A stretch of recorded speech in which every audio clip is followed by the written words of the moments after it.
Okay, let's talk through where you would exit your trade in the chart shown on the previous page. So where would you exit your trade? Our target rule is the exit is when a low is broken after 15 price bars have completed following entry. Now we're going to be counting the entry bar as well in the 15 price bars.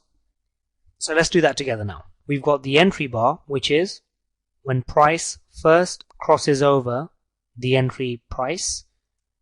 We've got the second bar, third, fourth,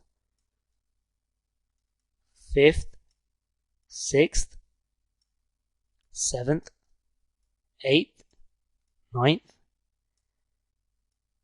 10th, 11th, 12th, 13th, 14th,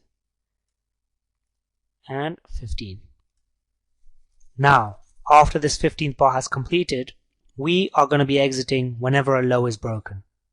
So on the 16th bar, a low has not been broken because this is the low to be broken.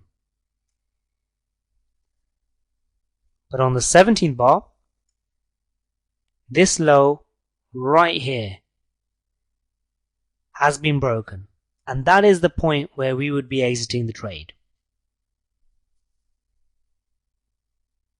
It's pretty simple. We just count 15 bars, and after the 15 bars we just start looking at every single low of the previous bar, and if a low is broken we exit the trade.